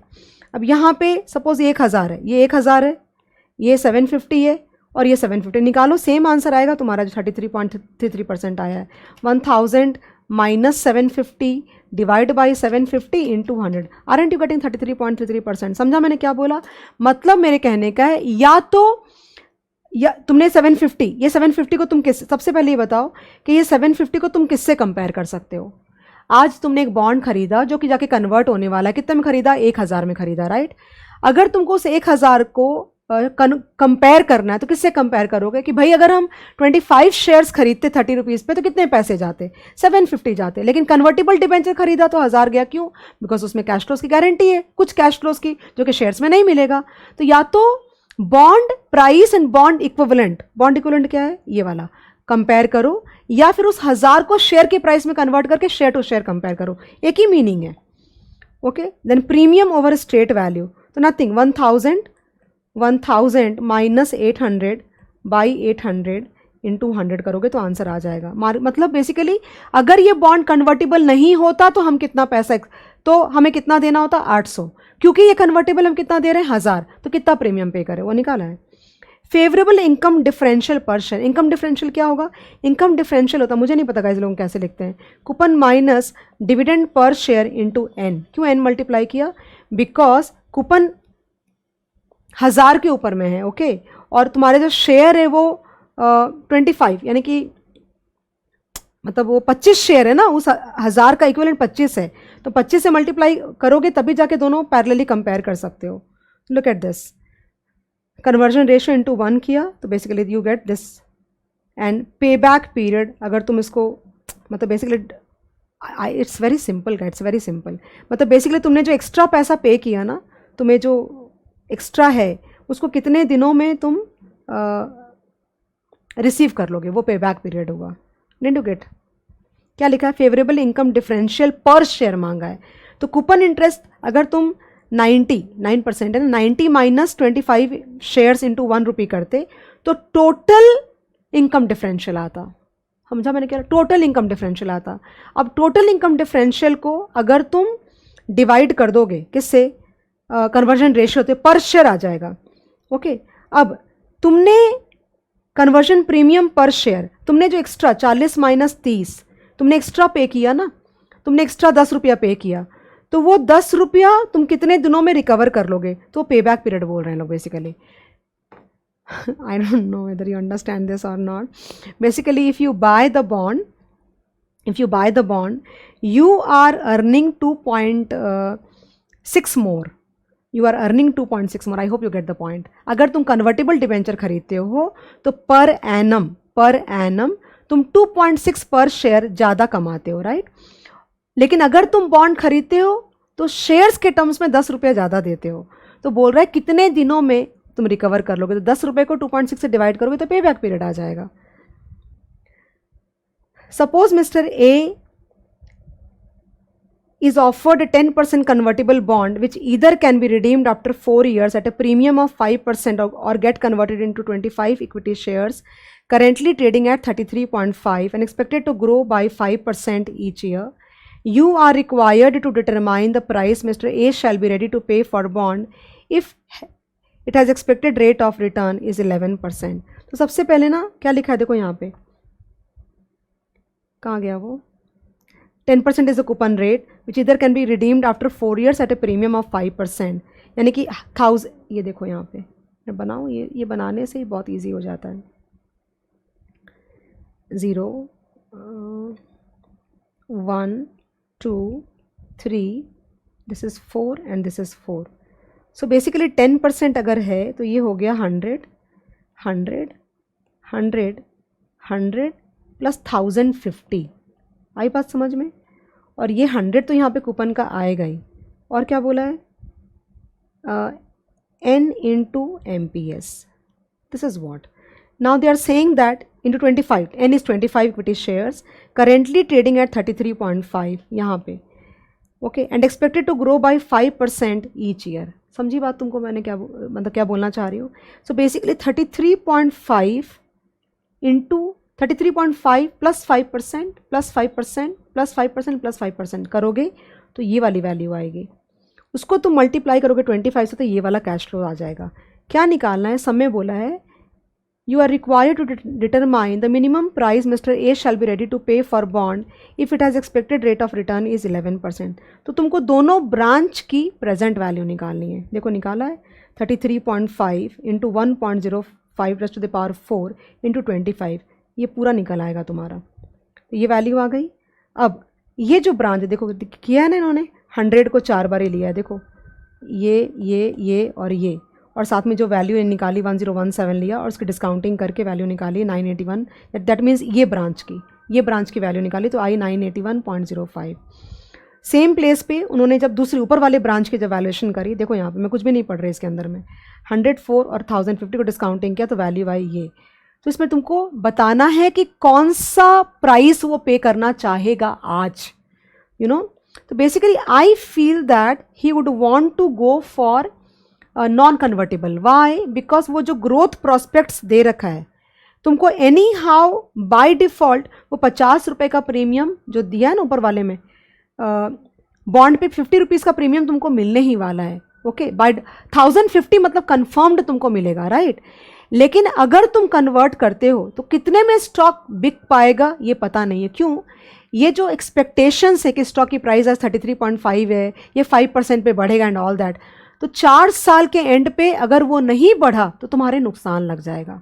तो ऑब्वियस सी बात, it is better to pick up the option of non convertible option, because any which ways you are getting 1000 plus 50 rupees premium confirmed. So the investor would definitely want to pay 1002.15. I don't know what they have given. लिखा है since above value of the bond is based on the expectation of growth in the market price, which may or may not be as per expectations, in such circumstances a redemption at premium still shall be guaranteed and bond may be purchased at its floor value computed as follows. That means even if this value is more, it is better to pay this value because you are getting some confirmed cash flows against this. But if you pay this, तुम्हारे कोई भी cash flow except for that 104 times, the price at which you will be able to sell the stock is not confirmed at all. Question number 8, guys. Okay, XYZ Limited bond with 4 years maturity is currently trading at rupees 900, carrying a coupon rate of 15%. Assuming that reinvestment rate is 16%, you are required to calculate the realized yield to maturity of the bond. कितना अच्छा हुआ कि मैंने तुमको एक चीज़ बताई कि present value model कैसे चलता है। ध्यान आया कि तुमको? ध्यान आया? आज ही बताई हूँ, मुझे भी नहीं पता था कि मुझे यूज़ हो जाएगा वो, ये बताया ना मैंने तुमको। जब तुम नॉर्मल में कैसे करते हो, 10 divide by 1.12, 10 divide by 1.12 whole square and so on, ऐसे करते हो ना। ये कब कर सकते हैं पता है? अगर तुम्हारा, मैंने क्या बोला कि ये पैसा पहले यहाँ जमा होता है, तो 10 इंटू 1.12 कितनी बार, 1 2 3 3 and 1.12 raised to the power 4, इसको कैंसिल करोगे तो क्या आएगा, 10 बाई 1.12 आएगा। तो ये और ये सेम हो गया ना। समझ आ रही है बात? यानी कि अगर ये वाली रेट, अगर ये वाली री इन्वेस्टमेंट रेट जो जिस रेट से पैसा यहाँ जाएगा और ये वाली rate, that means discounting rate, अगर सेम होगी तो हम ये वाले मेथड के जगह पे we can follow this also, it is correct, right? Because your reinvestment rate and discounting rate, if reinvestment rate and discounting rates are same, then you can definitely follow this method. कभी तुमने ध्यान भी नहीं दिया होगा इस बात के ऊपर में। लेकिन if your reinvestment rate and your discounting rates are not same, then you cannot use this method. You'll have to use by this method only. देखो यही सम है तुम्हारा। XYZ Limited's bond with 4 years maturity is currently trading at rupees 900, carrying a coupon rate of 15%. Assuming that reinvestment rate is 16%, you are required to calculate realized yield to maturity of the bond. Look at that. तो 900 लगाया यहाँ पे, okay. तो और तुम्हारी ये सारे coupons हैं तुम्हारे, ओके। तो इनकी री इन्वेस्टमेंट करोगे तुम। मैं इतना कॉम्प्लिकेट करने की ज़रूरत नहीं, मुझे सिर्फ बता दो कि री इन्वेस्टमेंट रेट क्या, और फिर हमें IRR निकालना है बेसिकली। कहाँ गया वो 150, 1000 है ना ये, ओके। सो बेसिकली इस पैसे को यहाँ पे करके दिखाऊं क्या, यहाँ पे करते हैं 0, how many years, 4 years, 1 2 3 and 4। So how much is the value, coupon 15% है क्या, हाँ। सो 150, देन 150, 150, 150, 1000, मतलब रिडेम्पशन एट पार। इन सारे पैसों को किस रेट पे तुम री इन्वेस्ट करवाओगे, 16% बोला है सम के अंदर में।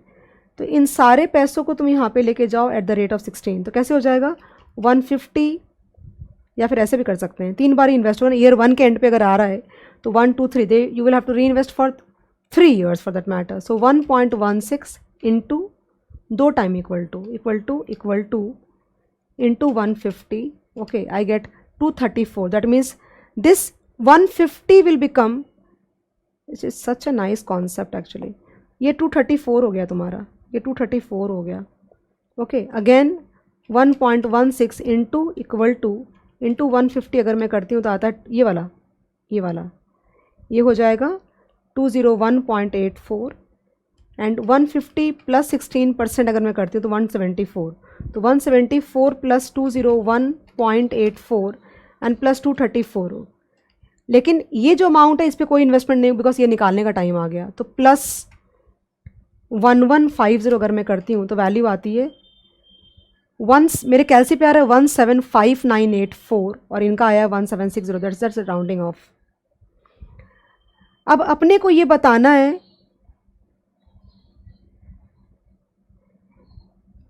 कि अगर ये इन्वेस्ट होता है,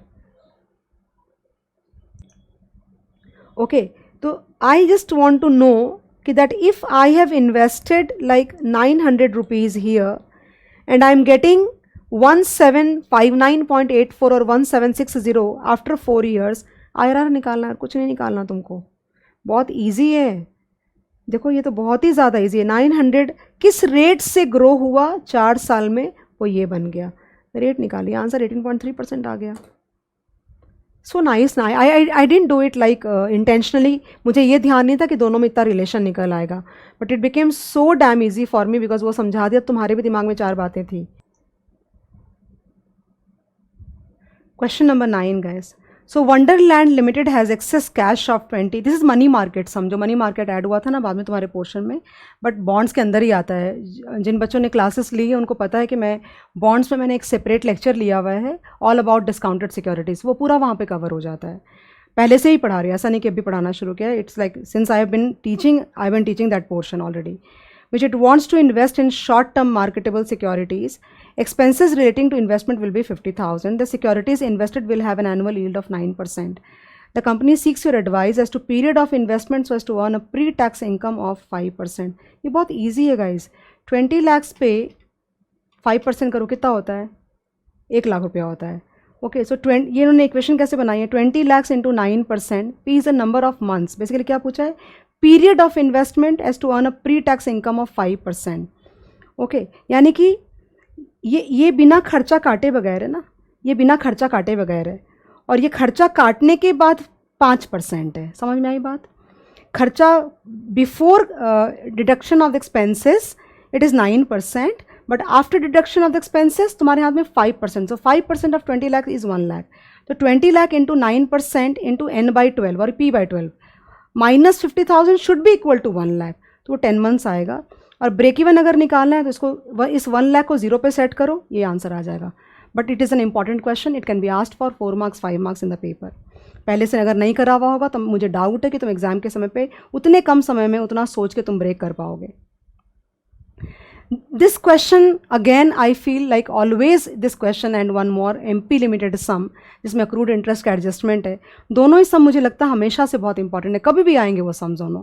एक सम तो मैंने लिया भी है, एक्स इस्पात limited has made an issue of 14% non-convertible debenture The debentures have a face value of rupees 100 and is currently traded in market at a price of 90. Interest on these NCDs will be paid through post dated checks dated June 30 and December 31st. ये बिल्कुल useless information है post dated cheque. Cash flows तभी आएगा जब उसको आना है. Post dated cheque देने से क्या होता है? Interest payments for the first 3 years will be paid in advance through post dated cheque while the last 2 years post dated cheque will be issued. पूरे का पूरा समय खाली फालतू टाइम पास किया इन्होंने. But sum is very good. The bond is redeemable at par on December 31st, 2011 at the end of 5 years. निकालना क्या है? Estimate the current yield and the YTM of the bond. Okay. तो देखो यहाँ पे the debentures have a face value of 100. Okay, and is currently, I think guys the bond is like paying coupon semi-annually. क्यों बोल रही हूँ मैं? कहीं तो था data,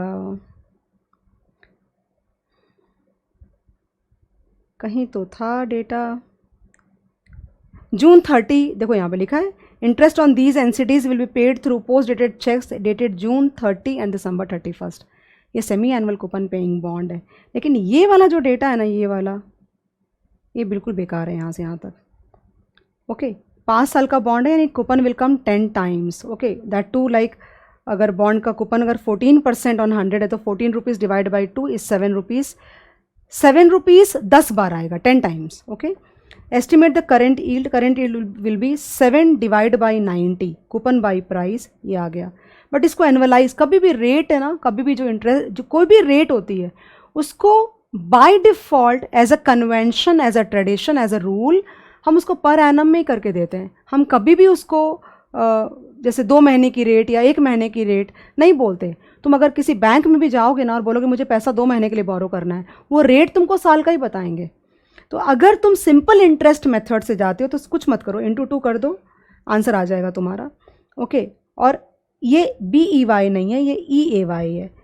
BEY is what? Bond equivalent yield and effective annualised yield. इसमें compounding use किया है, यानी कि जो पैसा तुमको सपोज करो तुम यहाँ पे लेती हूँ ईयर एंड अमाउंट. ओके, सो यहाँ पे सपोज 0 में तुमने 100 रुपया लगाया, इन्वेस्ट किया.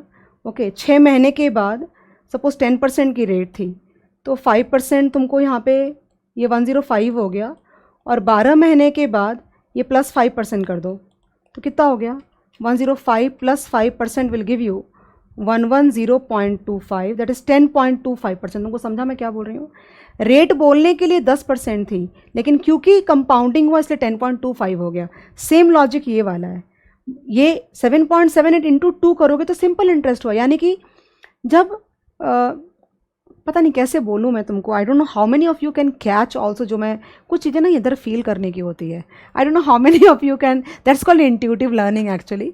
तो बहुत शॉर्ट में पढ़ाना होता है ना, तो मुझे लगता है कि मैं कितना सारा बताऊँ, बट टाइम का कंस्ट्रेंट होता है तो नहीं कर पाते, वो एक अलग बात है. बट समहाउ मुझे लगता है काश ये लोग खुद से भी थोड़ा समझ जाते.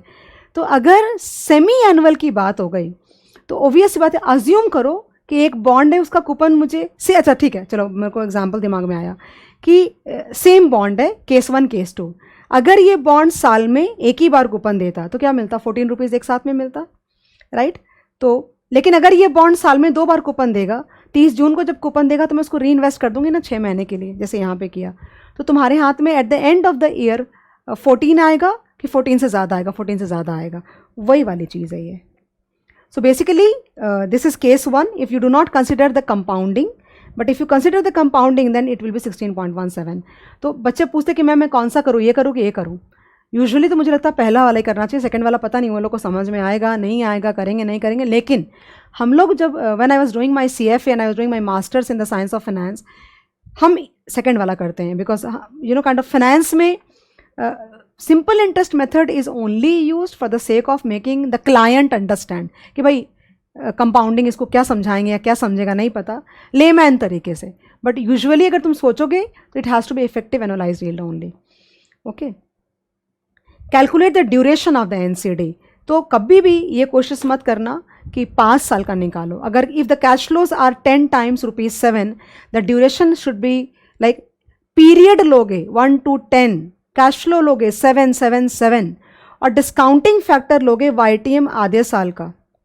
ओके YTM निकालना होगा ना यहाँ पे, हाँ ये निकाला ना YTM, देखो 8.42%। क्यों, तुम बोलोगे मैम क्यों नहीं कर सकते, यू कैन डू ना। अगर देखा जाए तो कोई सोच सकता है ना इस तरह से कि मैम 5 साल का लेता, कैश फ्लो 14 लेते, और तुम्हारी जो डिस्काउंटिंग फैक्टर है वो हम लोग 16.84 लेकर के कर सकते थे। नहीं, there is a bond property, जैसे अकाउंटिंग स्टैंडर्ड्स होता है ना, वैसे बॉन्ड प्रॉपर्टी होती है। क्या होता है duration? Duration is that number of years by which I am able to recover all my investment on a pro rata basis. मतलब मैं अगर कूपन पेइंग बॉन्ड होगा तो मैच्योरिटी के पहले ही मेरी इन्वेस्टमेंट रिकवर हो जाएगी। कैसे? कूपन के थ्रू हो जाएगी, कूपन के ऊपर जो मैं री इन्वेस्टमेंट इनकम कमाऊंगी उसके थ्रू हो जाएगी। Okay, that is why a coupon paying bond will always have a duration which is less than maturity, and that is why a zero coupon bond का duration is always equal to maturity. Okay, तो अगर कोई bond साल में एक बार से ज़्यादा coupon देता है, इसका मतलब वो reinvestment income in comparison to a annual coupon paying bond ज़्यादा कमाता है, right? And that extra reinvestment income will help me to recover the cost of the bond faster.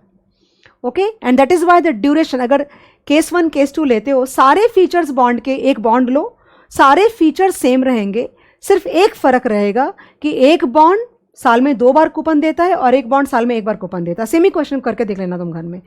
तो जो बॉन्ड साल में 2 बार कूपन देता है उसका ड्यूरेशन कम होगा, दैट मीन्स उस बॉन्ड का इन्वेस्टमेंट हम फास्टर रिकवर कर पाते हैं। इससे ज़्यादा बात नहीं कर रही। ये आ गया ना, तुम्हारा ड्यूरेशन आ गया। सेमेस्टर्स डिवाइड बाय 2 करोगे तो ईयर्स में आ जाएगा। अभी पार्ट सी में क्या बोला इन्होंने?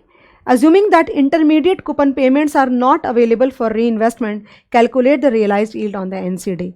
तुमने अब भी एक सम किया ना, अब भी एक सम किया, कहाँ गया वो, ये वाला। तो क्या मतलब हुआ इसका पता है?